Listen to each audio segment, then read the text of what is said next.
క్రీస్తు సంఘములన్నయు మీకు వందనములు చెప్పుచున్నవి. Churches of Christ salute you.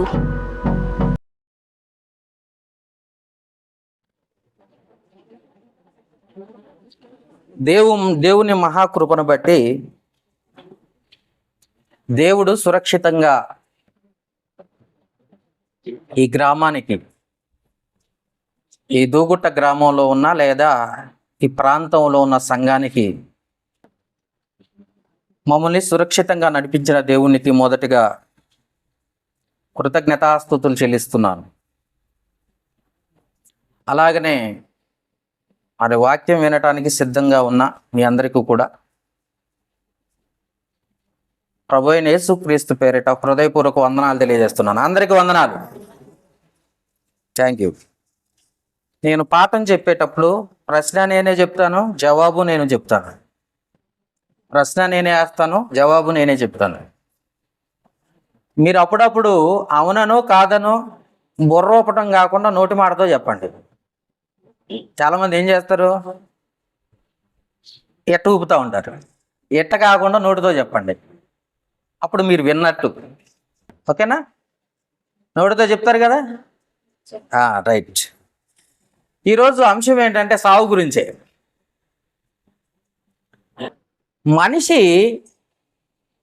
మనిషికి మరణం ఎప్పుడు మొదలైంది? మనిషికి మరణం ఎప్పుడు స్టార్ట్ అయింది? మనిషికి మరణం అంటే దానికి కూడా భయమే, కరెంటుకి కూడా కదా. మనకి భయమే. మరణం ఎప్పుడు ప్రారంభమైంది? అది ఎందుకు ప్రారంభమైంది? దాంట్లోనే రెండో భాగం ఏంటంటే మనిషికి ఆయుష్ ఎందుకు తగ్గింది? మనిషికి ఆయుష్ తగ్గింది, ఎందుకు తగ్గింది, ఎలా తగ్గింది? ఈ అంశాన్ని మీతో చెప్పాలనుకుంటున్నాను. వింటారా? మరణం ఎప్పుడు ప్రారంభమైంది? ఎవరు చెప్తారు? ఎవరికైనా ఐడియా ఉందా? చావు ఎప్పుడు ప్రారంభమైంది? ఈ భాషలో చెప్తే మీకు అర్థమైద్దాం. మరణం అనేసరికి స్టైల్గా ఉంది. సావు ఎప్పుడు మొదలైంది? ఎవరితో మొదలైంది? ఎందుకు మొదలైంది? ఏమైనా ఐడియా ఉందా అమ్మా? ఆదాము నుండి మొదలైంది. Thank you. కొంచెం ఆ వాక్యంలో ఉన్నారు మీరు. ఆదాము నుండి మొదలైంది. ఎందుకు మొదలైంది? సావు ఎందుకు మొదలైంది? మొదలైంది ఆదాము నుండి. ఎందుకు మొదలైంది? సరే, సావు ఎందుకు మొదలైందో మనకు తెలియలే.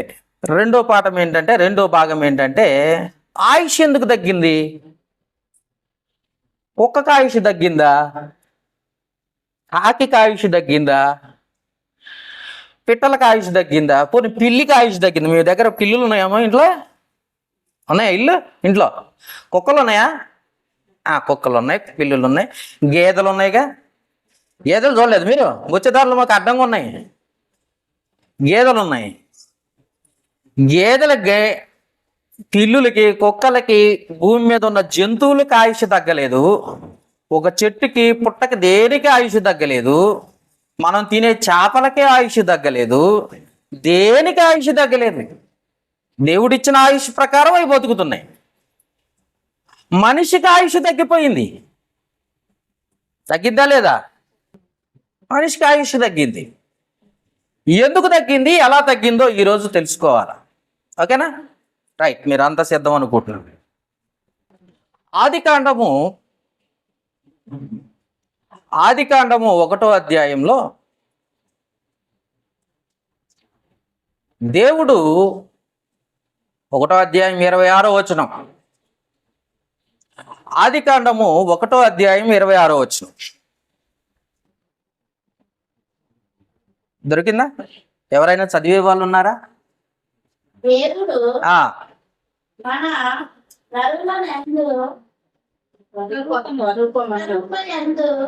మన పోలిక చొప్పున నరులను చేయుదుము. ఎప్పుడైనా చదవండి. ఇంటికాడ చదివితే ఇక్కడ మంచిగా చదవటం వచ్చింది. ఇంటికాడ చదవకుండా ఇక్కడ మాత్రమే చదివితే నరులను మనలను ఎట్టవుతుంది. ఇంటికాడ చదివామనుకో ఒక్కళ్ళే ఉంటారు, స్పీడ్గా చదువుకుంటారు. ఇంటికాడ చదవటం ఒకసారి పాడంగా స్వరం వస్తుందట. ఈ మీ భాషలో చెప్పాలంటే తినగా వేప తీగా ఉంటుందట. అంతే కదా. సేదు చెట్టు అయిన వేప చెట్టు దాని ఆకు తినగా అది నీకు సేదు అనిపించదు. పాడగా బాగా రాతిలాగా మాట్లాడే ఆ విధానం, ఆ స్వరం ఏమైపోద్ది అంటే పాడంగా స్వరము కరెక్ట్ రూట్లోకి వస్తట. మంచి పాటలు పాడతారట. అట్లనే చదవంగా ఏమవుతుందో తెలుసా, వాక్యము స్పష్టంగా చదవటం అవకాశం ఉంటుందట. ఏదైనా ఒకటి చేయండి, ఏమీ చేయకపోతే ఎట్లా? దేవుడు ఏం కోరుకుంటున్నాడంటే నా పిల్లలు వాక్యానుసారంగా నిలవాలని కోరుకుంటున్నాడు. వాక్యాన్ని చదివేవారిగాను ధ్యానించేవారిగా ఉండాలి. దివారాత్రము ఆయనను ధ్యానించువాడు. చదువుకున్నావా? వినపడ్డది ఎప్పుడన్నా ఈ మాట? ధ్యానిస్తున్నారా? గుణిస్తున్నారా? అందుకే దేవుడు మనలను అది అట్ట కాదు, దేవుడు తన స్వరూపమందు తన పోలిక చొప్పున నరులను సృజించెను అన్నాడు. ఆదామును సృజించినప్పుడట ఆదాముకి ఎవరి పోలిక? మేనమామ పోలికలా, మేనత్త పోలికలా? ఎవరి పోలికలు వచ్చినాయి? మీ ఇంట్లో వచ్చినాయా? కాలేదు కదా. దేవుని పోలికగా దేవుని స్వరూపమందు నరుడైన ఆదామును దేవుడు తయారు చేశాడు. ఆదాముది ఎవరి పోలిక? ఎవరి స్వరూపం? దేవుని స్వరూపం. అట్లా చెప్పండి నాకు మళ్ళీ, లేకపోతే నేను డిస్టర్బ్ అయిపోతా. నరుడిది దేవుని పోలిక, దేవుని స్వరూపం, దేవుని పోలిక, దేవుని స్వరూపం. కాబట్టి ఆదాముకు దేవుడిచ్చిన ఆయుష్ దేవునితో సమానం. దేవునికి సావుందా? మరి ఆదాముకు సావుందా? లేదు. ఎందుకు లేదంటే దేవుని స్వరూపము దేవుని పోలికగా తన ఆయుష్ను దేవుడు నరుడికి ఇచ్చాడు. ఆదికాండము 2వ అధ్యాయము 7వ వచనము ఏమి రాసింది? దేవుడైన యెహోవా నేల వంటితో నరుని నిర్మించి వాని నాసికారంధ్రములలో జీవవాయువును ఊదగా ఆత్మ దేవుని నుండి వచ్చింది. జీవవాయువు అంటే ప్రాణవాయువు, అది ప్రాణం. ఆత్మ ఎక్కడి నుండి వచ్చింది? దేవుని నుండి వచ్చింది. ఆదాముకి మొదటగా దేవుడు తయారు చేసి జీవాత్మనిచ్చినప్పుడు, ప్రాణం పోసినప్పుడు నరునికి లేదా ఆదాముకి ఆయుష్ ఎంత అంటే ఇంత అని లేనే లేదు. చావు లేనే లేదు, మరణం లేదు. మరణము లేని శరీరాన్ని, మరణము లేని ఆత్మను దేవుడు నరునికి ఇచ్చాడు, మనిషికి ఇచ్చాడు. అర్థమైందమ్మా? మరణం లేదు. ఒకప్పుడు మనకి మరణం లేదు, ఆదాముకి మరణం లేదు. ఆదాము నుండి వచ్చిన వారమే మనందరం ఎక్కడి నుండి వచ్చాం? ఆదాము నుండేనా? మళ్ళీ డౌటా? అపోస్తల కార్యముల గ్రంథము 17వ అధ్యాయము 26వ వచనంలో ఉంటుంది ఆ మాట. మనందరము ఆదాము నుండి వచ్చిన వారం, ఒకని నుండి వచ్చిన వారం. మనందరం ఎక్కడి నుండి వచ్చినవంట? ఏదో ఒకసారి చదవండి.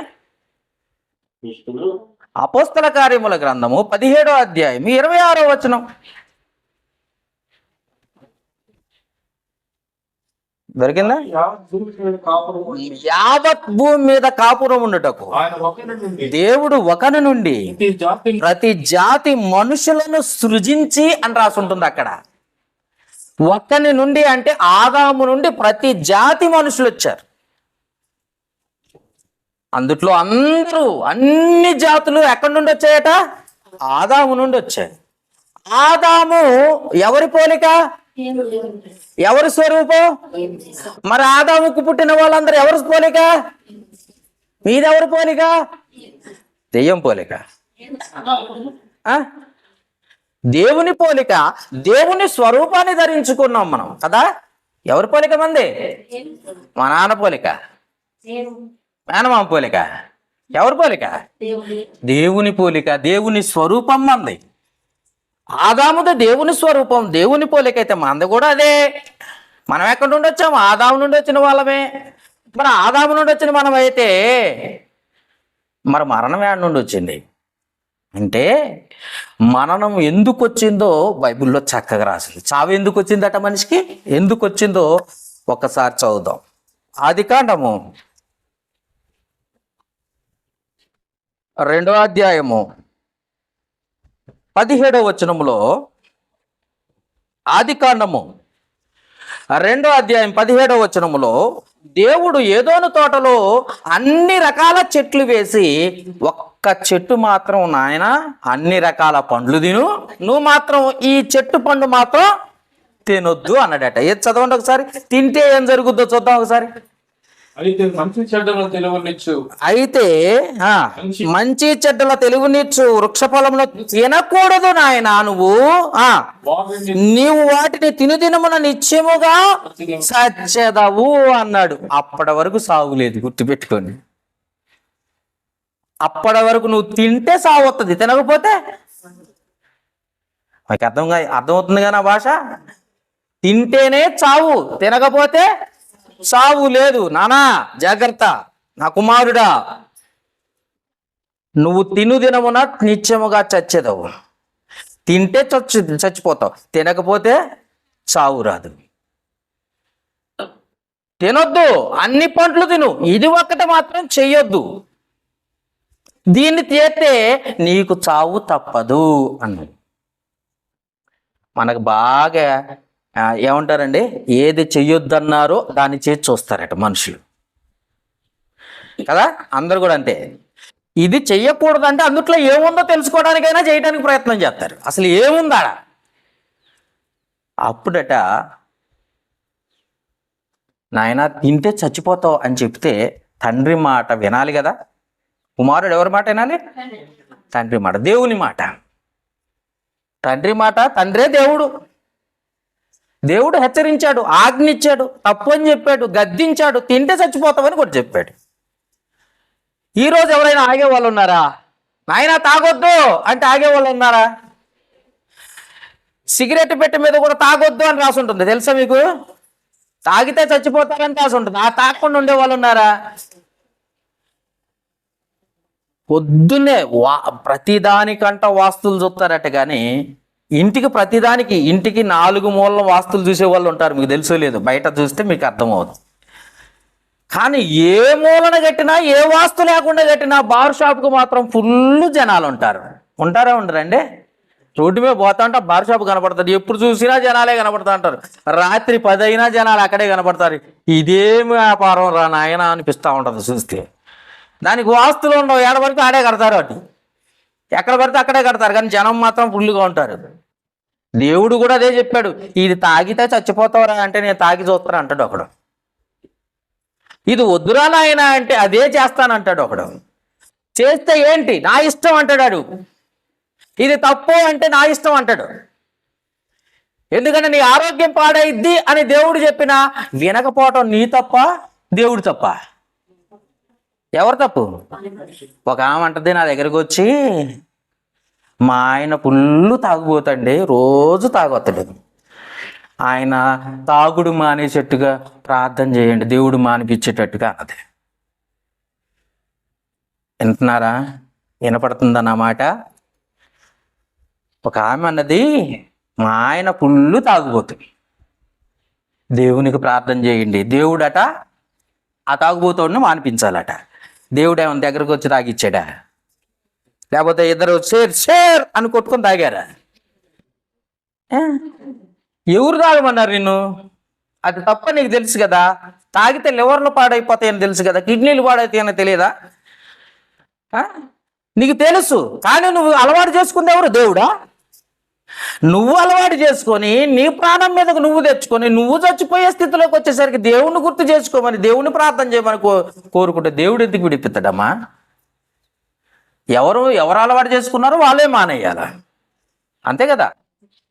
ఎవరు అలవాటు చేసుకున్నారో వాళ్ళు మానేయాలి. ఈ నువ్వు అలవాటు చేసుకొని దేవుడి పేరు చెప్తున్నావేంటి?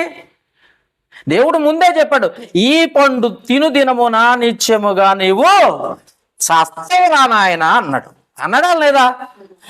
మరి నువ్వు వినాలి కదా, వినాలా లేదా? వింటే చచ్చిపోతావు అన్నాడు, తింటే చచ్చిపోతావు అన్నాడు. ఇక్కడ జాగ్రత్తగా వినాలి. లోకంలో ఉన్న మాటలు విన్నా చచ్చిపోతారు, గుర్తుపెట్టుకోడు. దేవుని మాట వినాలి అన్నాడు. ఇది విన్నారా ఎప్పుడన్నది? మత్తయి సువార్త 4:4 సాతాను గడట నువ్వు కష్టపడు తిను బతుకు అన్నాడట. వాడి మాట ఇంటి చచ్చిపోతావు. దేవుని మాట వలన మాత్రం మీరు ఏం చేస్తారటండి? దొరికిందా మీకు? మత్తయి సువార్త 4:4 మీరు మర్చిపోతున్నారు. మళ్ళీ నన్ను ఫాలో అవ్వండి కత్త, ఎక్కడో ఆలోచిస్తున్నారు.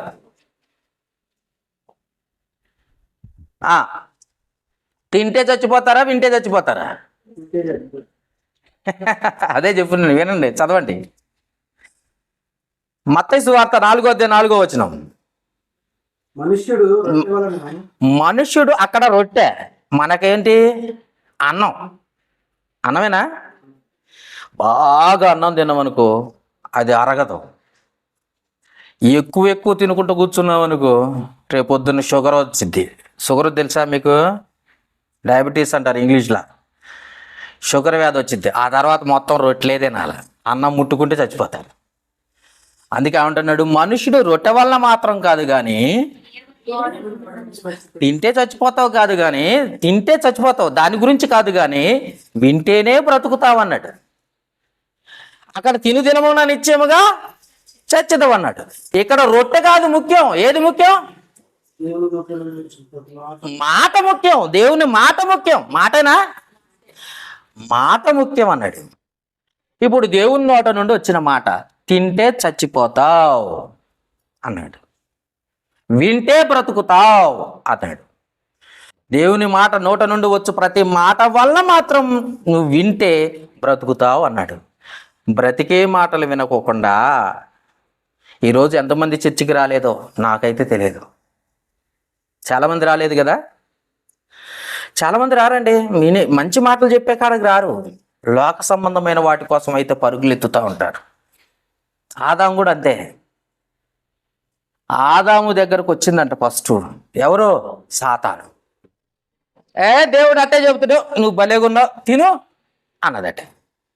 ఎవరి దగ్గరకు వచ్చింది? ఆదాము దగ్గరకు ఎవరు వచ్చారు?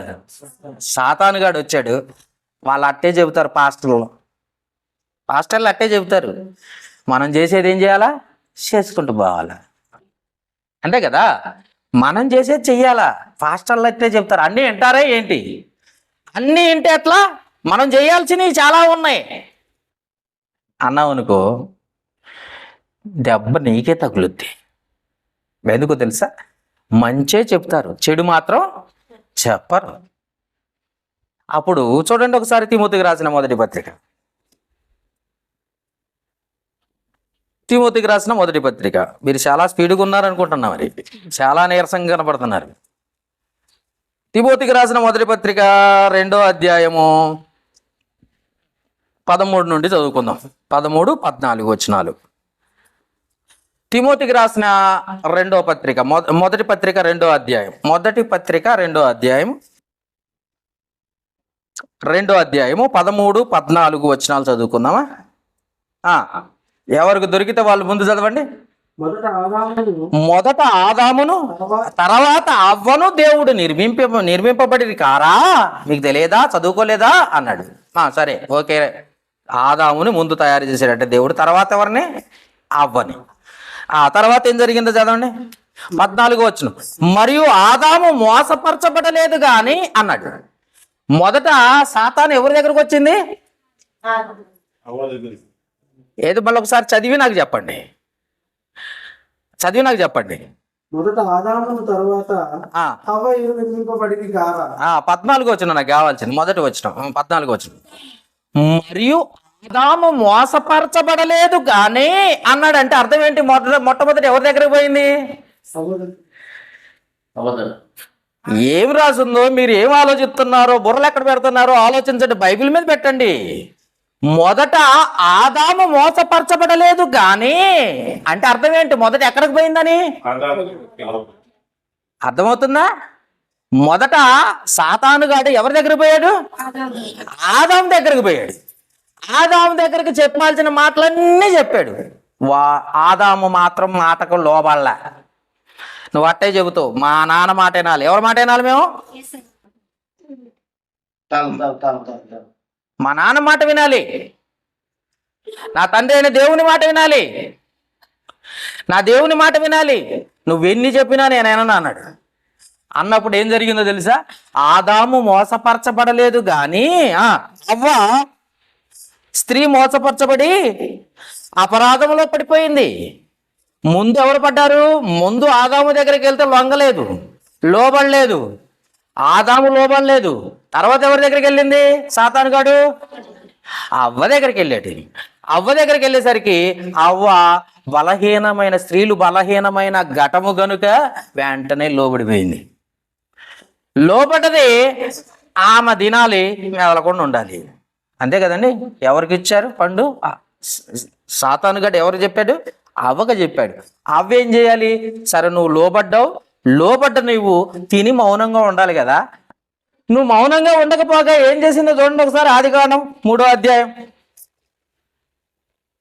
ఆదికాండం 3వ అధ్యాయం 6వ వచనం. ఆ వృక్షం ఆహారమునకు మంచిదనియు, కన్నులకు అందమైనదనియు, వివేకమిచ్చి రమ్యమైనదనియు ఉండుట చూసినప్పుడు ఆమెకు దాని ఫలములలో ఒకటి తీసుకొని తిని, నువ్వు తిని మౌనంగా ఉండకుండా నీ భర్తను కూడా చెడగొట్టేది ఎవరు? అర్థమవుతుందా? ఇప్పుడు భార్యాభర్తలే చెడగొట్టుకుంటున్నారట. పేపర్ న్యూస్ మొత్తం అదే. పేపర్లో న్యూస్ రోజు చూస్తున్నాం కదా. న్యూస్ భార్యను భర్త చంపడం, భర్తనే భార్య చంపడం పెద్ద న్యూస్ అయిపోయింది ఇప్పుడు. ఇంటర్నేషనల్ న్యూస్ మామూలు కాదు. ఏంటంటే ఆమె తిని మౌనంగా ఉండక, పోనీ ఆమె పాపంలో పడిపోయి తప్పించుకొని, ఏదో తప్పిపోయినాను ప్రభువా తండ్రి నన్ను క్షమించు తండ్రి అనకుండా ఏం చేస్తుందంట? తీసుకుపోయి మళ్ళీ భర్తగా పెట్టిందండి. నేను గోతులో పడ్డాను, నేను బావిలో పడ్డాను, నువ్వన్న జాగ్రత్తగా బతుకు అనాలి కదా. నేను చచ్చిపోతే నువ్వెందుకు బతికుండాలా అన్నదంట. అంతే కదండి. పోతే నేను ఒక్కదాన్ని పోవటం కాదు, నిన్ను కూడా తీసుకుపోతా అంటున్నారు చాలామంది. భార్యలు అంతేనా? అన్నారా? అంటారా? అనరా? పోతే నేను ఒక్కదాన్ని కాదు, నిన్ను కూడా తీసుకుపోతా అనే వాళ్ళు ఉన్నారు. కోపంలో అంటారు చాలాసార్లు గొడవ పెట్టుకున్నప్పుడు. ఇప్పుడు అనరులే కానీ అప్పుడు అంటారు, నేను ఒక్కదాన్ని పోను, నాతో పాటు నిన్ను ఎక్కడికి నరకం పోయినా నిన్ను తీసుకుపోతా, స్వర్గానికి తీసుకుపోతా, నేను పోయినా నిన్ను కూడా లాక్కపోతా, నిన్ను ఒక్కని మాత్రం వదిలిపెట్టను, నిన్ను విడిచిపెట్టను అంటారు. ఏమో కూడా అంతే చేసింది. చదవండి ఇప్పుడు. స్త్రీ ఏమో చేసిందట? ఆమె చూసినప్పుడు దాని ఫలములలో కొన్ని తీసుకొని తిని తనతో పాటు తన భర్తకు ఇచ్చెను. అతడు కూడా తిన్నాడు. ఎందుకంటే భార్య మాట లోబడాలిగా. మరి భార్య భర్తకు లోబడాలా? భార్య లోబడాలా? భర్తకు భార్య లోబడాలి. ఇక్కడేం జరిగింది? వాక్యానికి విరుద్ధమైన మాటలు చూడండి. ఇక్కడ లోకంలో జరిగేది కూడా అంతే. నా మాట వినకపోతే నేను నీతో కటప్, నేను చెప్పినట్టు వింటావా? లేదు నీతో ఉంటా, లేకపోతే ఎక్కడికి వెళ్తా? మా అమ్మ వాళ్ళ ఇంటికి వెళ్ళిపోతా. అంతే కదండి. ముందు హెచ్చరిక చేసేది అట్టేనా? మీకు ఎప్పుడైనా తగిలింది దెబ్బ? తగిలింది కదా, మీ జీవితంలో తగిలే ఉంటుంది. నా మాట ప్రకారం ఉంటేనే ఉంటా, లేకపోతే చెప్పు నేను వెళ్ళిపోతా, పిల్లల్ని తీసుకొని వెళ్ళిపోతా అవసరమైతే అనేవాళ్ళు ఎక్కువైపోయారు. ఇక్కడ కూడా అదే జరిగింది పాపం. ఆదాము గట్టిగానే ఉన్నాడు, విశ్వాసంతోనే ఉన్నాడు. కానీ అవ్వ ఏం చేసిందట? ఆదాముకు తినిపెట్టింది. ఇప్పుడు ఏదైతే దేవుడు ఆజ్ఞ ఇచ్చాడో ఆ ఆజ్ఞను వీరేం చేశారు? అతిక్రమించారు, తిరస్కరించారు, త్రోసివేశారు. తండ్రి మాటను లెక్క చేయలేదు. ఒక మాటలో చెప్పాలంటే ఇప్పుడు ఏం జరిగింది? పాపం వచ్చింది. యోహాను రాసిన మొదటి పత్రిక 3వ అధ్యాయం 4వ వచనం. యోహాన్ రాసిన మొదటి పత్రిక 3వ అధ్యాయం 4వ వచనం. దొరికిందా? మొదటి పత్రిక, యోహాన్ రాసిన మొదటి పత్రిక, పేజీ నెంబర్ 222 పేజీ, క్రొత్త నిబంధనలో పేజీ 222 క్రొత్త నిబంధన. పాపము చేయు ప్రతివాడును, మీకంటే ముందు నేను తీసిరా, మీరు తీస్తారేమో అనుకున్నాను. పిల్లలు చాలా షార్ప్గా ఉంటారు, వెళ్ళి దూకొట్ట అన్నాడు దేవుడు. పరిగెత్తుకుంటూ వచ్చాను ఇక్కడ, అందరూ నీరసమే. తొందరగా ముగిస్తే చాలు అనుకునే వాళ్ళు ఎక్కువైపోయారు ఈ మధ్య. ఏదండి ఒకసారి చదవండి. పాపము చేయు ప్రతివాడు, 3వ అధ్యాయం 4వ వచనం. యోహాన్ రాసిన మొదటి పత్రిక 3వ అధ్యాయం 4వ వచనం. పాపం చేయు ప్రతివాడును ఆజ్ఞను అతిక్రమించును, ఆజ్ఞ అతిక్రమమే పాపము. అది ఇప్పుడు ఆదాము అమలు చేసింది ఏంటో తెలుసా? ఆజ్ఞను అతిక్రమించటం. ఆజ్ఞ అతిక్రమమే దేవుని మాట వినకపోవటమే, ఈరోజు ప్రార్థన ఉండి రాకపోవటమే, ఆదివారం చర్చికి రాకపోవటమే. చూసారా ఎంతమంది పాపులు ఉన్నారు ఇక్కడ? ప్రతి ఆదివారం వచ్చే వాళ్ళు చేయొద్దండి, మిగతా వాళ్ళంతా సేనగా అంటే వీళ్ళందరూ పాపులే. నిజమండి అయ్యగారు, వాళ్ళే ఒప్పుకుంటున్నారు. ఎందుకంటే ఆదివారము దేవుని ప్రభు దినం, అది ఆజ్ఞ అతిక్రమమే పాపం. వీళ్ళందరూ దేవుని ఆజ్ఞను,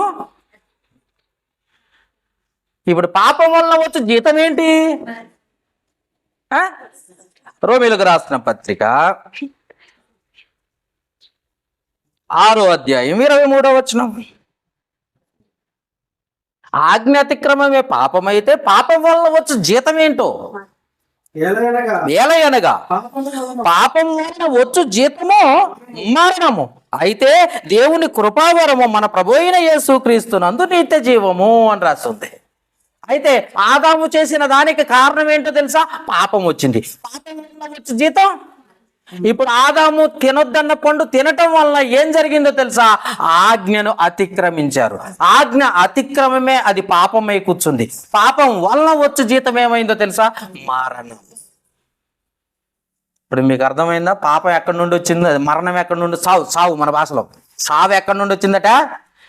దేవుని మాట వినకపోవటం వలన సావు వచ్చింది. ప్రతి ఆదివారం దేవుని సన్నిధిలో లేకపోవటం వలన ఏం వస్తుంది? ఇది మాత్రం చెప్పరు. ప్రతి ఆదివారం దేవుని సన్నిధికి రాకపోవటం వలన ఏమవుతుంది? పాపం వస్తుందా, సావు వస్తుందా? పాపమేనా? ఏమా ఏది చర్చికి రాకపోతే ఆశీర్వాదం వస్తుందా? ఆయన చెప్తుండే, నాకే అర్థం కాలే. ఆజ్ఞ అతిక్రమమే పాపము, పాపము వలన వచ్చు జీతము మరణం. అంటే దేవుని సన్నిధికి రాకపోవటం పాపము, పాపం వల్ల వచ్చు జీతం. ఇప్పుడు దేవుని సన్నిధికి రాకపోతే ఏమొస్తుంది? ఇప్పుడు మరణం వస్తుంది. వస్తుందా రాదా? గట్టిగా చెప్పాలి, వస్తుంది. ఇప్పుడు ఎంతమంది సావు బతుకుల్లో ఉన్నారో చెప్పండి. ఇప్పుడు ఇక్కడ ఉన్న వాళ్ళు ఎవ్వరు లేరా? ఓ మంచి ఆరోగ్యంగా ఉన్నారనుకుంటున్నారా? దేవుని చేతిలో ఉన్నారు మీరు, జాగ్రత్త. ఎందుకంటే ఆదివారం క్రమం తప్పకుండా దేవుని సన్నిధిలో ఉండాలి. అది తప్పిపోయిన వారు ఆజ్ఞను అతిక్రమించిన వారు. ఆజ్ఞ అతిక్రమం వల్ల వచ్చు జీతమే మరణం. ఆదాముకు వచ్చింది, మీకు రాదా? ఆదాము మొదటి కుమారుడు, దేవుని కుమారుడు. మరి దేవుని కుమారుడైనా దేవుని పోలికగా దేవుని స్వరూపమందు అసలు ఆయుష్ లేని, మరణం లేని, చావు లేని గొప్ప ధన్యతను పొందుకున్న వాడికే సావు వస్తే, పొద్దున్న లెగితే ఎన్నో పాపాలు, ఎన్నో అబద్ధాలు, ఎన్నో మోసాలు, కుట్రలు, కుతంత్రాలు, అసూయలు, ద్వేషాలు. మనం ఒక విషయం చెప్పాలంటే పక్కన వాళ్ళతో కూడా సరిగ్గా మాట్లాడడం. వాళ్ళకి మాకు గొడవలు అయినాయండి, మేము మాట్లాడుకోవట్లేదు అంటారు. మా వదిన వాళ్ళకే, సొంత వాళ్ళకే, రక్త సంబంధులకు కూడా సమాధానం లేదు అక్కడ. రక్త సంబంధులకు కూడా సమాధానం ఉందా? మాట్లాడుకునే వాళ్ళు ఉన్నారా? చుట్టాలకు అసలు పడిద్దా? మనకి చుట్టాలకు అసలు పడదు. ఎందుకనంటే మనం వేరు, వాళ్ళు వేరు. అందుకే ఆజ్ఞను అతిక్రమించటం వల్ల పాపం వచ్చు జీతం మరణం అయితే, ఆ మరణం ఏదైతే దేవునితో సమాధానం లేకుండా పోగొట్టుకోవటం. దేవునితో సమాధానం లేదుగా. దానివల్ల వచ్చింది ఏంటో తెలుసా? మరణం తెచ్చుకొని పెట్టుకున్నారు. ఆదాము మరణం తెచ్చుకొని పెట్టుకున్నాడు. మరణం ఎక్కడి నుండి స్టార్ట్ అయిందో తెలుసా? ఎందుకు వచ్చిందో తెలుసా? తప్పు చేయటం వల్ల, పాపం చేయటం వల్ల. పాపం ఏంటో తెలుసా? దేవుని మాట వినకపోవటం వల్ల. పాపం ఏంటో తెలుసా? దేవుని మాట వినకపోవటమే పాపం. నేను వ్యభిచారం చేయట్లేదు, దొంగతనం చేయట్లేదు, మోసం చేయట్లేదు, అబద్ధాలు ఆడటం లేదు, నేను చాలా బాగున్నాను, నేను కరెక్ట్గా ఉన్నాను, ఇవన్నీ దేవుని దృష్టిలో తప్పు కాదు. అవి కాదు దేవుడు అనేది. నా మాట వినకపోవటమే పెద్ద పాపం అన్నాడు. పాపం ఏది? ఇప్పుడు చెప్పండి, పాపం అంటే ఏంటి? ఎంతమంది కరెక్ట్గా వింటున్నారు చెప్పండి? ఎంతమందికి దేవునికి శ్రేష్ఠ ఫలం ఖచ్చితంగా నేను తీసుకొచ్చిస్తున్నాను ప్రతి నెలలో, ప్రతి ఆదివారం నా వారం అంతటిలో నా కష్టార్జితాన్ని తీసుకొచ్చి దేవునికి ఇస్తున్నానని చెప్పే వాళ్ళు చెయ్యొద్దండి. ఎంతమంది సంవత్సరం అంటే ఎన్ని నెలలు అండి? 12 నెలలు. ఎన్ని ఆదివారాలండి అమ్మా? కరెక్టే చెప్పు, నువ్వు చెప్పండి, ధైర్యంగా చెప్పండి. 52 ఆదివారాలు. ఈ 52 ఆదివారాలు ఈ జులై నెల అయిపోయింది, ఆగస్టు 1. గడిచిన వారాలు ఎన్ని? చాలా ఉన్నాయి కదా. ఎన్ని వారాలు ఎగ్గొట్టావు చర్చికి రాకుండా చెప్పండి అమ్మా? ఎన్ని వారాలు మానేసావు చర్చికి? నీ దగ్గర లెక్క లేకపోవచ్చు, ఎవరి దగ్గర లెక్క ఉంది? ఉందా లేదా? రాసి పెట్టుకుంటా. మరి లెక్క ప్రకారం నిన్ను శిక్షించాలా లేదా? శిక్ష వచ్చిద్దా రాదా? ఆ శిక్ష ఏంటో చెప్పమన్నాడు. మరణం అన్నాడా లేదా? వచ్చిద్దా లేదా? ఇప్పుడు చెప్పండి, మీరందరూ మరణించడానికి సిద్ధమా కాదా? అంటే చావడానికైనా సిద్ధపడతారు కానీ చర్చికి మాత్రం రారే ఏమా? చావడానికైనా రెడీ కానీ మేము చర్చికి మాత్రం రాము. ఎగ నుండి అయినా తప్పు తెలుసుకొని మారు మనసు పొంది ఎగ నుండి దేవుని దగ్గర కొత్త అనేవాళ్ళు లేరు. ఇక నుండి జాగ్రత్త పడతాం. దేవుని ఆజ్ఞ అతిక్రమ పాపం వలన వచ్చు జీతం మరణం. ఆదాముకు కూడా అదే మరణం వచ్చింది. ఆదాము వలన కూడా మనకు మరణం వచ్చింది. మనం చేసింది కూడా మరణానికి దారి తీసింది. చూడండి ఇప్పుడు ఏమంటున్నాడు చూడండి. రోమీలకు రాసిన పత్రిక 5వ అధ్యాయము 12వ వచనం నుండి చదువుకుందామా? ఇట్లుండగా ఒక మనుషుని ద్వారా, అంటే ఆదాము ద్వారా పాపము ద్వారా మరణమును ఈ లోకములోకి ప్రవేశించెను. మరణం ఎలా వచ్చిందట? ఆదాము నుండి వచ్చిందట మరణం. అలా రేపు పుట్టబోయే బిడ్డకు కూడా మరణం ఉంది. ఇప్పుడు మనకేముంది మరణం? పుట్టబోయే వాడికి కూడా మరణం ఉంది. ఎవరి వల్ల వచ్చింది ఇది అమ్మా? మనుషుడు దేవుని మాట వినకపోవటం వల్ల.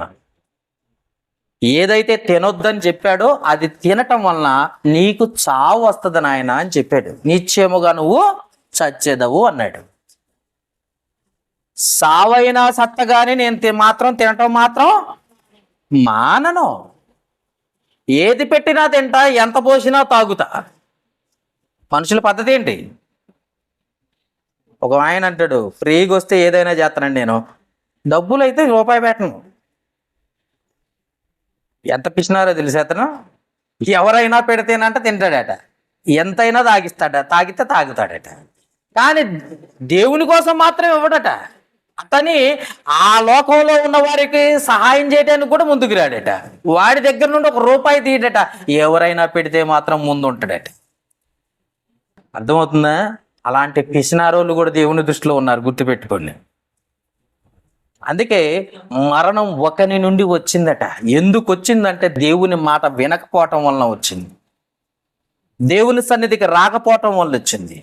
దేవునికి లోబడకపోవటం వలన వచ్చింది. ఇప్పుడు చావు ఎందుకు వచ్చిందో మీకు అర్థమైంది కదా? అర్థమైన వాళ్ళు చేయొద్దండి. చావు ఎందుకు వచ్చింది? దేవుని మాట ఆజ్ఞ అతిక్రమమే పాపం వలన వచ్చి జీతం మరణం ఎందుకు వచ్చింది? చావే కదా మరణం అంటే. దేవుని మాట వినకపోవటం వలన చావు వచ్చింది. మీ అందరికి అర్థమైంది. ఇప్పుడు రెండో పాఠం ఏంటంటే ఆయుష్ ఎందుకు తగ్గింది? అంతే కదండి. కడుపులో ఉన్నవాడు గర్భంలోనే పడిపోతున్నాడు, రక్తస్రావం అయిపోయి పడిపోతున్నాడు. పుట్టిన ఎమ్మటనే చచ్చిపోయే వాళ్ళు ఉన్నారు. ఉన్నారా లేరా? వింటున్నారు కదా, జాగ్రత్తగా వినండి. పుట్టిన ఎమ్మటనే పుట్టినరోజే చనిపోయేవాడు ఉన్నాడు, పుట్టిన 5 రోజుల్లో చనిపోయేవాడు ఉన్నాడు, నెల రోజుల్లో చనిపోయేవాడు ఉన్నాడు. అర్థమైందా? సంవత్సరంలో చనిపోయేవాడు ఉన్నాడు. 5 సంవత్సరాలు బ్రతికి చనిపోయిన వాళ్ళు ఉన్నారు. 10 సంవత్సరాల పిల్లోళ్ళు కూడా చనిపోయే వాళ్ళు ఉన్నారు. 15, 20, 30, 40 ఎప్పుడు చనిపోతున్నాడో ఎవడికి కూడా. ఎందుకు ఆయుష్ తగ్గుతుంది? ఎందుకు తగ్గింది? ఎందుకు తగ్గుతుంది? ఎవరు తగ్గిస్తున్నారు? ఇది మనకు కావాలా వద్దా? అమ్మా, ఇటోళ్ళు ఏంటో అంత చల్లగా గాలి వస్తుందో సైలెంట్ అయిపోయారు. ఎందుకు తగ్గింది ఇప్పుడు తెలుసుకుందామా?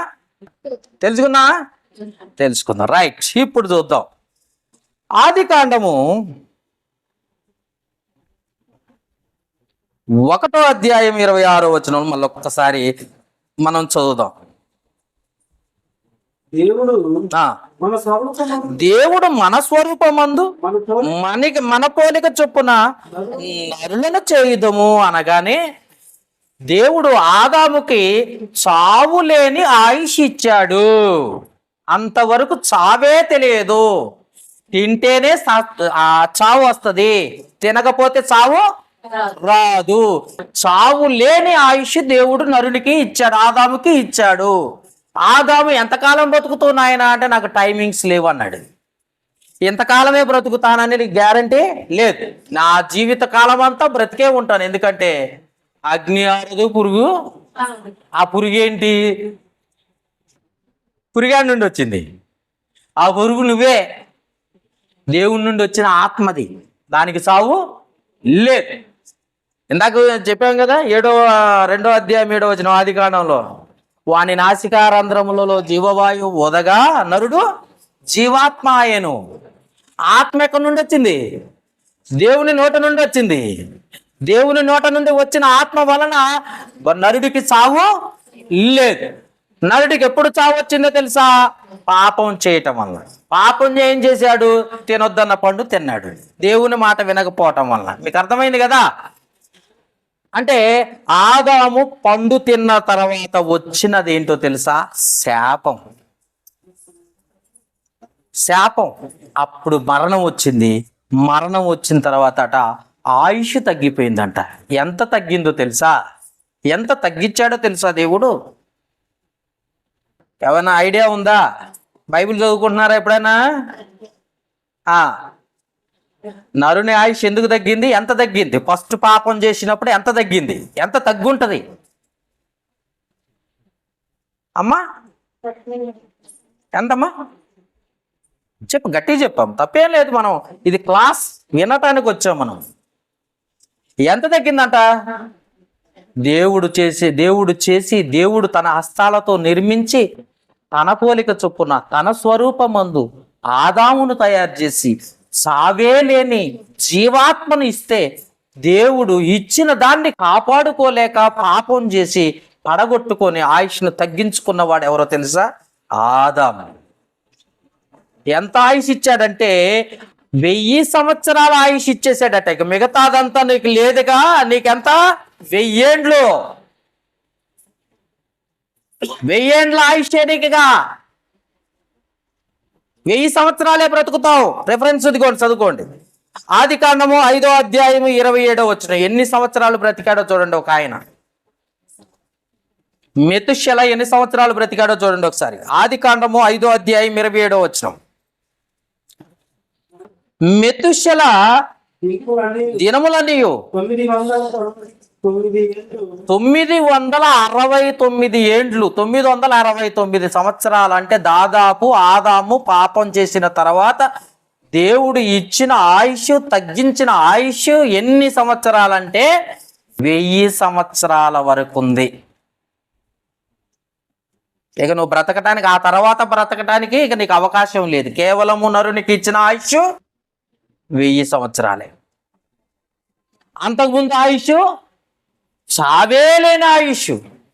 తర్వాత వచ్చిన ఆయుష్ 1000 సంవత్సరాలు. ఎందుకంటే పాపం చేయటం వలన వచ్చిన జీతం మరణం. ఆ మరణానికి ఇచ్చిన ఆయుష్ అంటే 1000 సంవత్సరాలే. ఆదాము కాలంలో 1000 సంవత్సరాలే. ఆ తర్వాత ఆదికాండం 6వ అధ్యాయం, ఆదికాండం 6వ అధ్యాయం 3వ వచనం, ఆదికాండం 6వ అధ్యాయం 3వ వచనం. అప్పుడు యెహోవా ఎప్పుడు నరులతో ఎల్లప్పుడూ వాదించదు. ఎందుకు వాదించదు వారు తమ అర్థమైన విషయం అమ్మా? ఎందుకు వాదించదు? వాదించడం ఏంటి అమ్మా? వింటున్నారా? వాదించటం గురించి ఎవరికైనా తెలుసా? వాదించటం అంటే ఏంటో తెలుసా? ఇద్దరు గొడవ పడుతుంటారు. ఒక మాట నా మాట గొప్పగా ఉండాలని, నా మాట గొప్పగా ఉండాలని ఇద్దరు వాదించుకుంటా ఉంటారు. తెలుసా మీరిద్దరు ఎప్పుడైనా ఎదుటి వాళ్ళు గొడవ పడంగా చూసారా ఎప్పుడైనా? నువ్వంటే నువ్వే అనేటట్టుగా గొడవ పడుతూ ఉంటారు. నిజంగా వాదించుకుంటా ఉంటారు. అర్థమైందా? వాదించటం అంటారు దాన్ని. కోర్టులో ఇద్దరు లాయర్లు వాదించుకుంటా ఉంటారు. అర్థమైందా? ఒకళ్ళేమో పబ్లిక్ లాయర్, రెండో వాడేమో దొంగ తరపున వాదించేవాడు, నేరం చేసిన వాడి తరపున వాదించే లాయర్ ఒకడేమో గవర్నమెంట్ నియమించిన లాయర్ ఒకడు. ఇద్దరు లాయర్లు వాదిస్తూ ఉంటారు. మీరు ఎప్పుడైనా చూసారని టీవీలో చూస్తుంటారు. లేదా మన ఇళ్ళకాడ పెద్ద గొడవ అయినప్పుడు ఇద్దరు ఆడోళ్ళు గొడవ పడుతున్నప్పుడు చూడొచ్చు. 70 mm స్క్రీన్ మీద ఉంటుంది, నాది గొప్ప అంటే నాది గొప్ప అని. దాన్ని వాదించటం అంటారు. ఇక్కడ కూడా దేవుడు వాదిస్తున్నాడట. ఎవరితో? నరులతో ఎల్లప్పుడూ వాదించదు. నేను మనిషిని కాదు నీతో వాదించడానికి, నేను దేవుణ్ణి. అంతే కదండి? నరులతో వాదించడానికి అర్థం ఏంటి? నువ్వు చెప్పిన మాట వింటం లేదు. ఎందుకు వాదించదో చూడండి. ఇప్పుడు నువ్వు చెప్పిన మాట వింటం లేదు, దానికి గద్దిస్తున్నాడు. చూద్దాం. ఆదికాండము 3వ అధ్యాయం,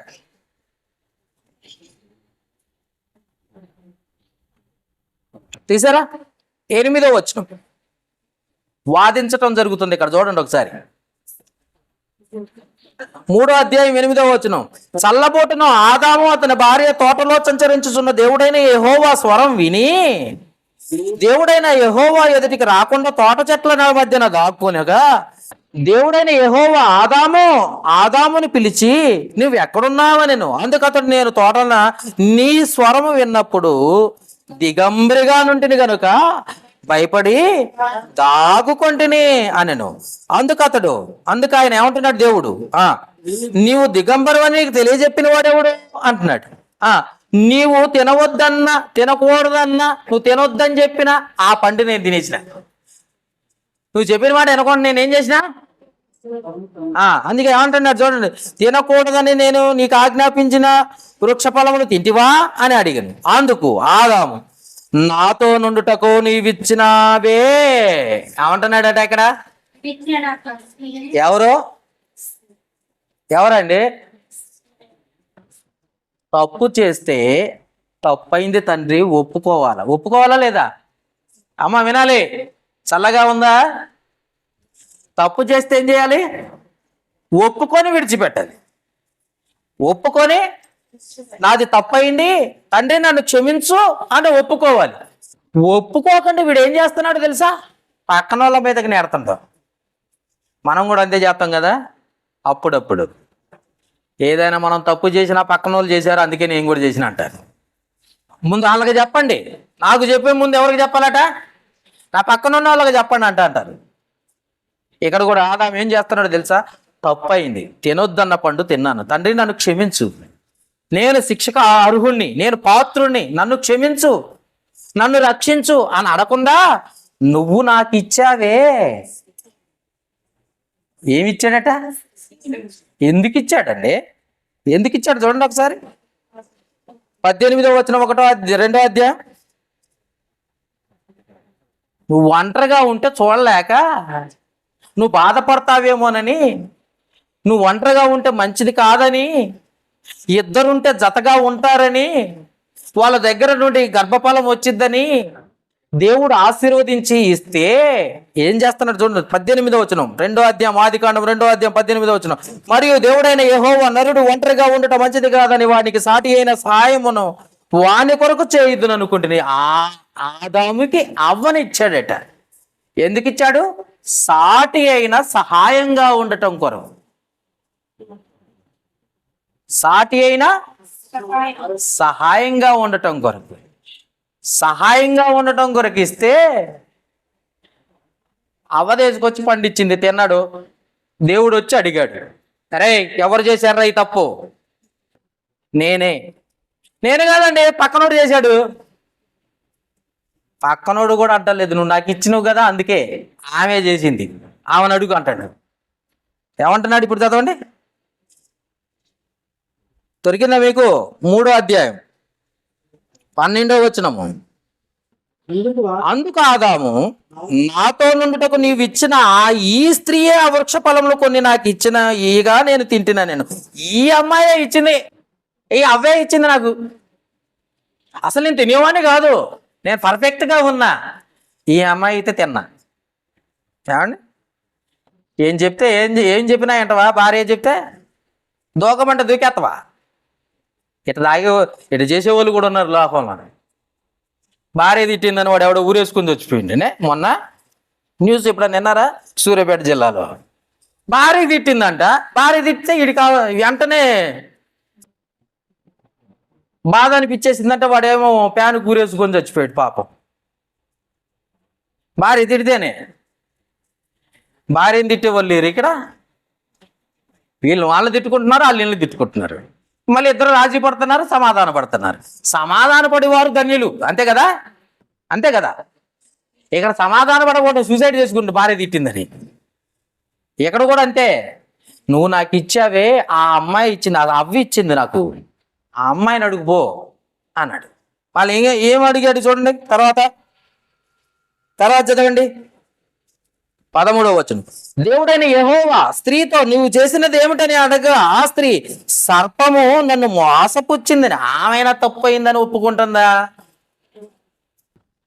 భర్త దగ్గరకు వచ్చి నువ్వు తప్పు చేసావు నాయన, నువ్వు కరెక్ట్గా సరిదిద్దుకోమని అంటే, నా తప్పు అయింది, నన్ను క్షమించని అడగాలి తండ్రి అయిన దేవుణ్ణి.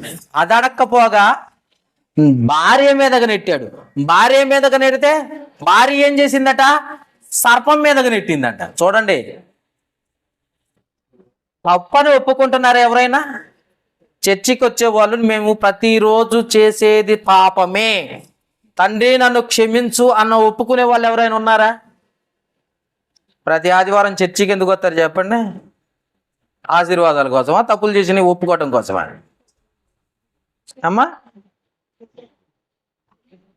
ఆదివారం చర్చికి వచ్చేది ఆశీర్వాదాల కోసం వచ్చే వాళ్ళే ఎక్కువ ఉన్నారు కదా. ఈ మధ్యకాలంలో వాళ్ళే ఎక్కువయ్యారు. దేవుడు ఆదివారం ఎందుకు పెట్టాడో తెలుసా? పోనీ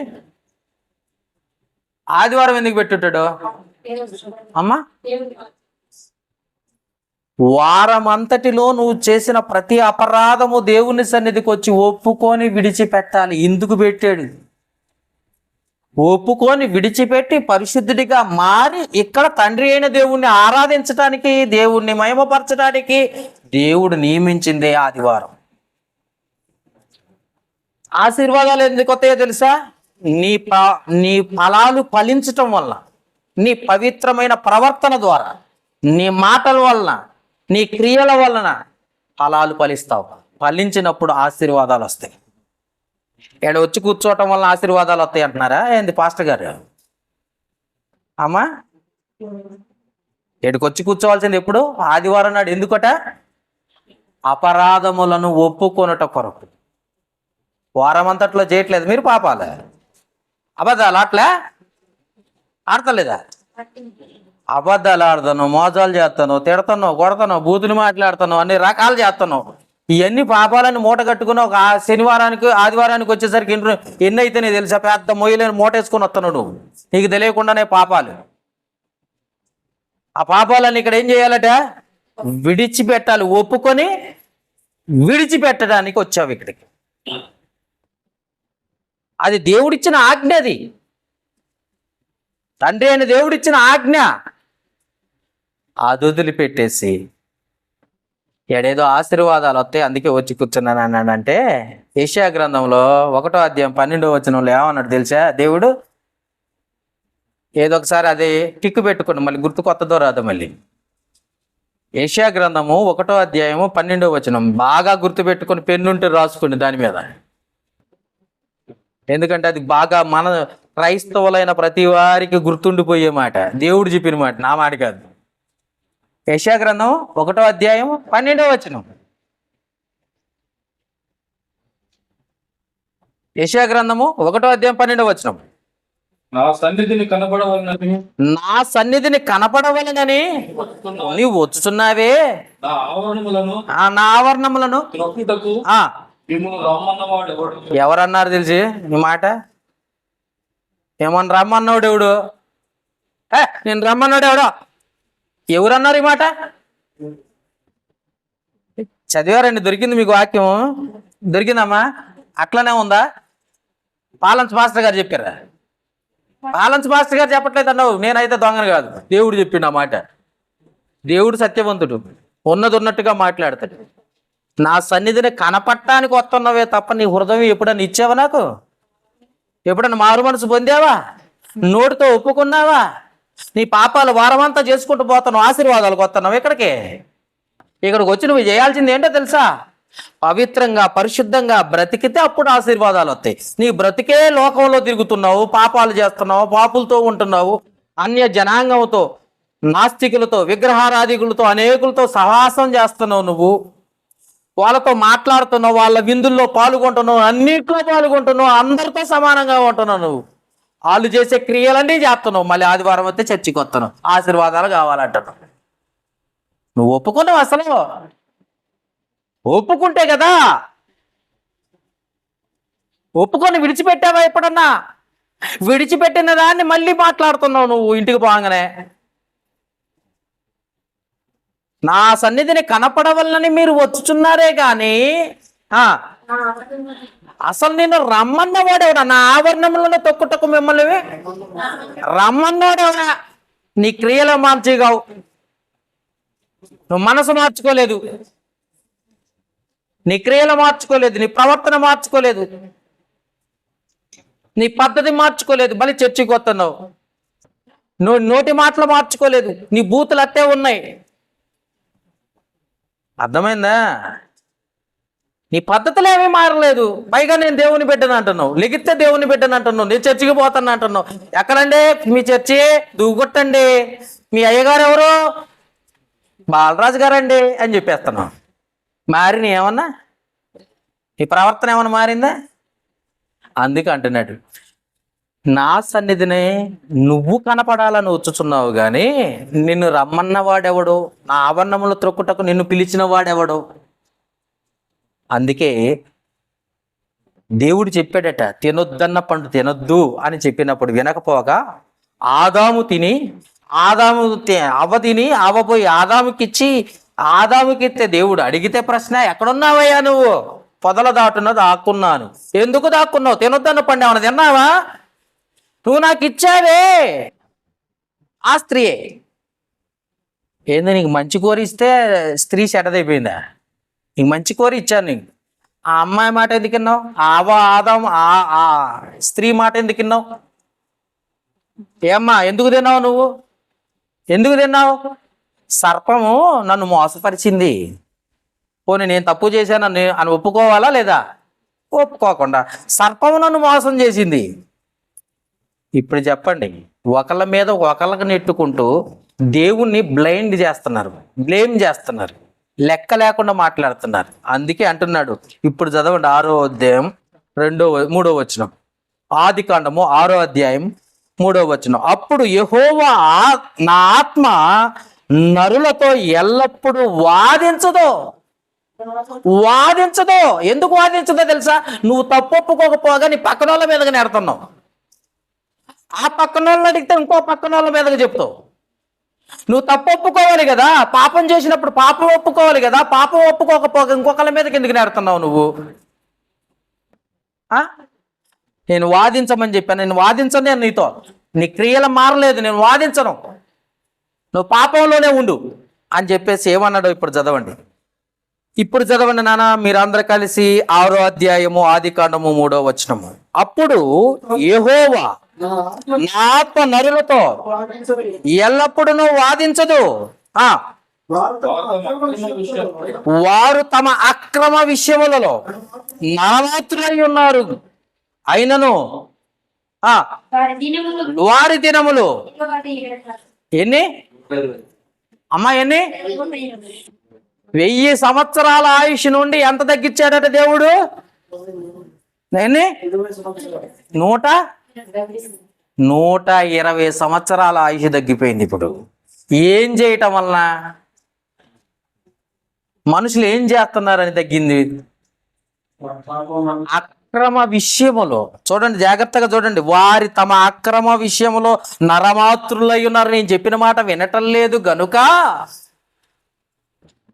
నేను చెప్పినట్టు నా ఆజ్ఞల ప్రకారం నడవట్లేదు గనుక నీ ఆయుష్ ఎంత నిందో తెలుసా?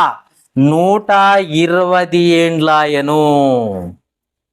120 సంవత్సరాలకు తగ్గించుకున్నావు నాయన. సావు లేని ఆయుష్ నుండి 1000 సంవత్సరాలకు ఆదాము తగ్గిస్తే 1000 సంవత్సరాల నుండి ఆ తర్వాత నోవాహు కాలానికి ఆయుష్ ఎంతట? 120. ఎవరు తగ్గించారు? దేవుడు తగ్గించాడు. ఎందుకు తగ్గించాడు? మీ పాపాల వల్ల, లేకపోతే మీరు చేసిన అద్భుతాల వల్ల? దేని వల్ల? పాపాల వల్లనా? ఇప్పుడు మోషే గారు ప్రార్థన చేశారు, అక్కడ పోదాం, మోషే కాలానికి పోదాం. కీర్తన గ్రంథం 90వ కీర్తన, కీర్తన గ్రంథం 90వ కీర్తన 10వ వచనం చదవండి. ఇది మోషే, దైవజనుడైన మోషే చేసిన ప్రార్థన. 90వ కీర్తన 10వ వచనం చదువుతాం ఇప్పుడు. మా ఆయుష్కాలము 70 సంవత్సరములు 70 సంవత్సరములు. 10 సంవత్సరములు. ఇప్పుడు ఎన్ని సంవత్సరాలు వచ్చినాయి? మోషే కాలానికి వచ్చేసరికి ఎన్ని సంవత్సరాలు తగ్గిపోయింది ఇప్పుడు ఆయుష్? అమ్మ వెంటన్నారా? వెనకున్నోళ్ళు ఎవరి పాపాలను బట్టి ఆయుష్ తగ్గింది? నేను చెప్పాను కదా, జంతువులకేమైనా దానికైనా ఆయుష్ తగ్గిందా? పక్షులకేమైనా ఆయుష్ తగ్గిందా? చెట్లకేమైనా ఆయుష్ తగ్గిందా? దేవుడు చెప్పినట్టు అవి వింటున్నాయి, కానీ మనుషులు ఏం చేస్తున్నారట? దేవుడు చెప్పినవి వినకపోగా తమకు నచ్చినవన్నీ చేసుకుంటూ పోతున్నారు. పాపాలు ఎక్కువైపోతున్నాయే తప్ప తగ్గిపోవట్లేదు. చర్చికి వస్తున్నారు, పాపాలు తగ్గించుకుంటారేమంటే ఇంకా ఎక్కువ చేస్తున్నారు. ఎందుకంటే దేవుడు కరుణామయుడు, దయామయుడు. ఏమయుడు? ఎవరండి ఆయన? అమ్మా, నువ్వు ఎన్ని పాపాలు చేసినా ఏమిస్తాడా? ఇంట్లో మా నాన్న మాట, ఇప్పుడు నా కొడుకున్నాడు, చిన్నప్పుడు ఒకసారి చెప్పాను, 2 సార్లు చెప్పాను, ఆడ కరెంట్ ఉంది, జాగ్రత్త, చేయి పెట్టుకో. నేను అందుట్లో చెయ్యి పెట్టి చూస్తానండి అనుకో, నేనేం చేస్తా? ఇప్పుడు ఏం చేస్తా? అది చిన్నప్పుడు, ఇప్పుడు పెద్దోడు అయిపోయాడులేండి. చిన్నప్పుడు ఏం చేసేవాడిని? 2 దెబ్బలు వేస్తానా? ఈయన ఎప్పుడు కొట్టలేదండి మీ పిల్లల్ని? కొట్టారా లేదా? చెప్పిన బట్టి వినకపోతే ఏం చేస్తారు? కొడతారా? బతివులు ఆడతారా? ఏంది నాన్న నువ్వు చెప్పింది ఎన్నిసార్లు చెప్పినా ఎనరా నాయన అంటారా? ఒకసారి చెబుతారు, 2 సార్లు చెబుతారు, 3 సార్లు చెప్పినా వినకపోతే ఏం చేయాలి? బడత తీసుకోవాలా, మెత్తం తీసుకోవాలి, అంతే కదా. గట్టి కొడతారా? గట్టిగా కొడతారు చెప్పిన మాట వినకపోతే. మరి దేవుడు ఏం చేయాలా? దేవుడు కొట్టడాక తండ్రేనా? దేవుడు ఏమవుతాడు మనకి? పరలోకమందున్న తండ్రేనా? పిల్లలు ఎవరు? మరి మిమ్మల్ని కొట్టాలా లేదా? కొడతాడా లేదా? మరి ఎందుకు కొట్టడని కరుణామయుడు, దయామయుడు అని ప్రేమిస్తాడు అంటున్నారు? మీరే మీ పిల్లల్ని ఒప్పుకోరే, మరి దేవుడు ఎట్లా ఒప్పుకుంటాడు?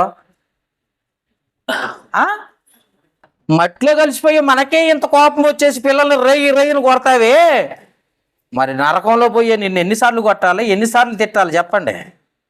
అసలు ఏం చెయ్యడంటారా మేము? ఒక్కసారి ఆలోచించండి. అందుకే చెప్పిన మాట వినకపోవటం వలన వచ్చు జీతం మరణం అయితే, ఆ మరణం వలన ఆయుష్ తగ్గిపోతుంది. ఇప్పుడు చదవండి, మోసే వరకు ఆయుష్ తగ్గిపోయింది. ఇప్పుడు ఇప్పుడు దావీదు కాలానికి వద్దాం. కీర్తనల గ్రంథము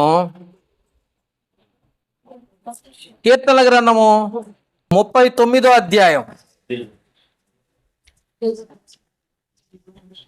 కీర్తనల గ్రంథం 39వ అధ్యాయం 5వ వచనం.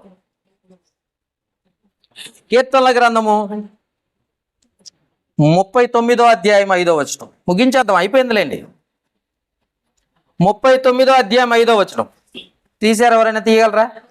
దినములు నా దినములు పరిమాణము ఎడంతగా ఎంత చేశాడట? మోషే కాలానికి వచ్చినప్పుడు ఆయుష్ 70 సంవత్సరాలు, అధిక బలం ఉన్న ఎడల 80 సంవత్సరాలు. ఇప్పుడు దావీదు కాలానికి వచ్చేసరికి ఆయుష్ ఎంత అయిపోయిందట? బెత్తడే అయిపోయింది. గొర్రె తోక బెత్తడు. చిన్నప్పుడు చదువుకున్నారా? ఆయుష్ ఎంత అయిపోయింది? బెత్తడు. అంతే. ఇప్పుడు బెత్తడు అంటే ఎన్ని సంవత్సరాలు అన్నట్టు? 70 సంవత్సరాల్లో సగం అయిపోయావు. 35 అనుకోండి. బెత్తడు అంటే అంతే కదా, తగ్గిపోయింది. అవునా కదా? ఎవరి పాపాల వల్ల తగ్గిపోయింది? మనుషులు చేసిన పాపాలే, మనుషులు చేసిన క్రియలే. దావీదు కాలానికి వచ్చేసరికి బెత్తడి అయిపోయింది. మోషే కాలానికి వచ్చేసరికి 70 లేక అధిక బలం ఉన్న ఎడల 80 సంవత్సరాలు అయింది. నోవాహు కాలానికి వచ్చేసరికి 120 సంవత్సరాలు అయింది. ఆదాము చేసిన పాపం వల్ల వచ్చిన ఆయుష్ కాలం 1000 సంవత్సరాలు అయింది. ఆదాముకు అసలే సావే లేదు. అలాంటి వాడు మనిషి లోకానికి వచ్చినాక వాడి ఇష్టానుసారంగా ప్రవర్తించి పాపం చేస్తూ చేస్తూ చేస్తూ ఎక్కువ చేసుకుంటూ పోతున్నా కానీ తగ్గించుకొని పవిత్రంగా పరిశుద్ధంగా బ్రతకాలన్న వాడు ఒక్కడు లేడట. ఇప్పుడు మన ఆయుష్ ఎంతో చెప్పగలరా? మన ఆయుష్ కాలం ఎంత అమ్మ? మన ఆయుష్ కాలం ఎంత? బెత్తడేనా? అది దావీదు కాలానికి ఆయుష్. మన కాలం ఏది? క్రైస్తవ యుగం కదా ఇది. క్రైస్తవులం కదా మనం ఎవరు అండి? మన ఆయుష్ కాలం ఎంత? మన ఆయుష్ కాలం ఎంత ఉందో యాకోబు రాసిన పత్రిక 4వ అధ్యాయం తీద్దాం. యాకోబు రాసిన పత్రిక 4వ అధ్యాయము తీసారా? 14వ వచనం. యాకోబు రాసిన పత్రిక 4వ అధ్యాయం. మన ఆయుష్ చెప్తున్నాడు ఇప్పుడు, క్రైస్తవులమైన మన ఆయుష్. యాకోబు రాసిన పత్రిక 4వ అధ్యాయం 14వ వచనం. రేపేమి సంభవించునో దొరికిందా మీకు? యాకోబు రాసిన పత్రిక 4వ అధ్యాయము. రేపేమి సంభవించునో అది మీకు తెలియదు. మీ జీవమే పాటిది. మీరు కొంతసేపు కనబడి అంతలో మాయమైపోవు. మన ఆయుష్ ఎంత ఇప్పుడు చెప్పండి? మన ఆయుష్ ఆవిరి. మాట్లాడుతూనే చచ్చిపోతున్నారు. నిజమా కదా? చూస్తున్నారు? ఎప్పుడైనా చూసారా? ఇప్పుడే మాట్లాడి అప్పుడే చనిపోయే వాళ్ళు ఉన్నారు. నిద్రపోయినోడు నిద్రలోనే చనిపోతున్నారు. తినేవాడు తింటూనే చనిపోతున్నాడు. ప్రయాణాల్లో ఉన్నవాడు చనిపోతున్నాడు. మన ఆయుష్ ఆవిరైపోయిందట ఇప్పుడు. ఎక్కడి నుండి వచ్చింది మన ఆయుష్? చావులేని ఆయుష్ నుండి 1000 సంవత్సరాలు వచ్చి 1000 సంవత్సరాల నుండి 120 సంవత్సరాలు వచ్చి మోషే కాలానికి వచ్చేసరికి 70 సంవత్సరాలకి అధిక బలం ఉన్న ఎడల 80 సంవత్సరాలు. 80 సంవత్సరాల నుండి బెత్తడి అంత అయిపోయింది. బెత్తడి అంత నుండి ఆవిరైపోయింది. ఇప్పుడు మనకు ఆయుష్ ఉన్నట్ట లేనట్ట? ఉండి లేనట్ట? లేక ఉన్నట్ట? అమ్మా ఉండి లేనట్టు. ఎప్పుడు పోతామో తెలియదు. ఇప్పుడు మాట్లాడిన వారం ఇంటి దాకా పోతామని గ్యారంటీ కూడా లేదు. పోనీ ఈ చర్చిలో నుండి రోడ్డు దాకా పోతామని గ్యారంటీ కూడా లేదు. ఎందుకని? దేవుడు ఆవిరి చేసేసాడు మన ఆయుష్ కాలం. మన ఆయుష్ తగ్గిపోయింది. ఎందుకంటే పాపాలు అధికమవుతున్నాయి. యథార్థత లేదు, పరిశుద్ధత లేదు, నమ్మకత్వం లేదు, దేవునికి ఇచ్చేది లేదు, దేవుని సన్నిధికి వచ్చేది కూడా లేదు. ఇలాంటి జీవితాన్ని మనం జీవిస్తున్నాం అనుకో, దేవుడు ఆయుష్ తగ్గించకపోతే ఏం చేయాలి? దేవునికి ఎప్పుడన్నా యథార్థంగా బ్రతికామా? ఎప్పుడన్నా నేను పోయినసారి వచ్చినప్పుడు చెప్పాను అనుకుంటా, ప్రతి ఆదివారం క్రమం తప్పకుండా నా కుటుంబంలో ప్రార్థన పెట్టుకోవాలన్న ఆలోచన ఎప్పుడైనా వచ్చిందా? ఆ కుటుంబంలో దేవుని సంఘాన్ని, సంఘం అంటే దేవుడు సంఘంలో ఉంటాడు కనుక సంఘాన్ని పిలిచి నా కుటుంబంలో ప్రార్థన పెట్టుకోవాలి అన్న మనస్సాక్షి ఎప్పుడైనా వచ్చిందా?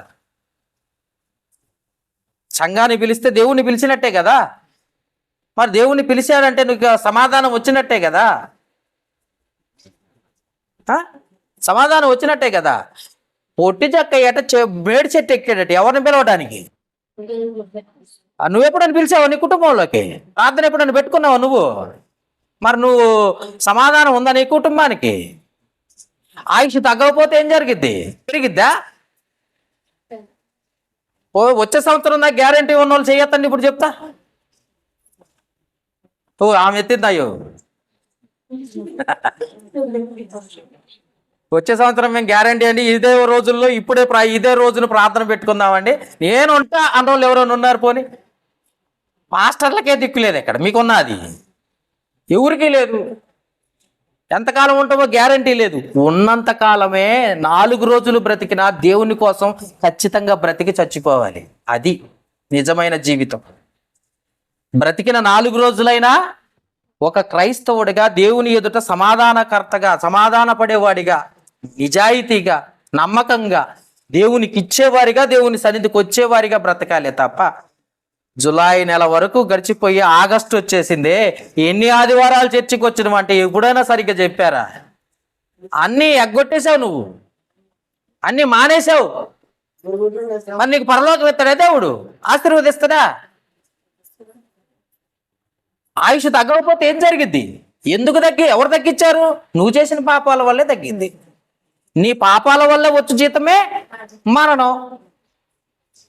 ఎవరో చేశారా? ఎవరు చేసింది కాదు. నీ గొయ్యి నువ్వే చక్కగా తవ్వుకుంటున్నావు. ఎంత పొడుగు కావాలో, ఎంత ఎడలుపు కావాలో. ఎవరు తవ్వుకున్నారండి? ఎవరు తవ్వుతున్నారట? ఎవరు తవ్వుకుంటే వాళ్ళే పడుతున్నారు ఆ గోతుల. ఇది దేవుడు చెప్తున్నాడు. అందుకే నీ పాపాలు నిన్ను పట్టుకుంటున్నాయి, నిన్ను నరకానికి తీసుకుపోతున్నాయి, నువ్వు మరణానికి కారణమవుతున్నాయి. కాబట్టి మనిషి ఆయుష్ తగ్గటానికి దేవుడు కాదు కారణం, మనిషే. వాని పాపాల వల్లనే మరణం వస్తుంది.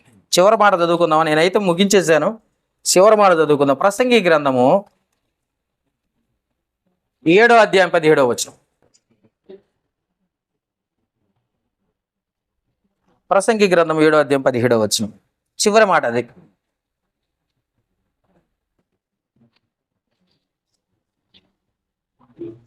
ప్రసంగి గ్రంథం 7వ అధ్యాయం 17వ వచనం అండి. 7వ అధ్యాయం 17వ వచనం. అధికముగా దుర్మార్గపు పనులను చేయకము, బుద్ధిహీనముగా తిరగవద్దు. నీ కాలమునకు ముందుగా నువ్వు ఎలా చనిపోతున్నావయ్యా? నీకు ఇచ్చిన ఆయుష్నన్నా నిలబెట్టుకోమంటున్నాడు దేవుడు. నీకు ఇచ్చిన ఆయుష్ని నిలబెట్టుకో. నేను ఇచ్చిన ఆయుష్ కాలం వరకన్నా బ్రతుకు. ఎందుకయ్యా తొందరగా చచ్చిపోతావు? ఎందుకయ్యా నీ పాపాల వల్ల చచ్చిపోతావు అంటున్నాడు దేవుడు. చెప్పిన మాట అది. దుర్మార్గ పనులు ఎందుకు చేస్తానో చచ్చిపోతారా నాయన అంటున్నాడు. ఎవరు చచ్చిపోతున్నారట? పాపాలు ఎక్కువై మనం చచ్చిపోతున్నాం. నీ పాపాలే నిన్ను వెంటాడి చంపేస్తున్నాయి. దేవుడు చంపట్లే. మా దగ్గర ఒక ఆమె ఉంది, వాళ్ళ మనవడు చచ్చిపోయిండని చర్చికి రాట్లా. ఎవరు చంపారట? దేవుడు చంపిండట. వాడు ఎందుకు చచ్చిపోయాడు? వాడి పాపం వల్ల చచ్చిపోయాడు. దేవుడు చంపాడట. నేను చర్చికి రాను, ఇక నుండి నేను రానండి చర్చికి అంటాడు. దేవుడు చంపలే. దేవుడు నిన్ను పవిత్రంగా బ్రతకమన్నాడు, పరిశుద్ధంగా బ్రతకమన్నాడు. పాపం చేస్తూ బ్రతికితే చచ్చిపోతారా నాయన అన్నాడు. మనం వినాలి కదా. వినకపోవటం వలన చావు వచ్చింది. అందుకే ఆజ్ఞాతిక్రమమే పాపం, పాపం వలన వచ్చి జీతం మరణం. పాపం చేయటం వల్ల చావు వస్తుంది, తొందరగా చచ్చిపోవటానికి అవకాశం. అర్థమైంది మీకు అందరికీ? చావు ఎందుకు వస్తుందట? ఆ? ఎవరి పాపాల వల్ల? దేవుడు చేసిన పాపాల వల్ల, మీరు చేసిన పాపాల వల్ల? మీరు చేసిన పాపాల వల్లే. ఆయుష్ తగ్గటానికి కూడా కారణం మీరు చేసిన పాపాల వల్లే. ఎవరి పాపాలు వాళ్ళని వెంటాడుతున్నాయి, ఆ పాపాలు చంపేస్తున్నాయి. అర్థమైంది కదా? అర్థమైందా అందరికీ? చావు ఎందుకు వచ్చింది? పాపం చేయటం వల్ల. పాపాలు ఎక్కువ చేయటం వల్ల ఆయుష్ తగ్గిపోయింది. అర్థమైంది కదా? ఓకే, అందరికి వందనాలు. ఒక్క నిమిషం కూర్చోండి.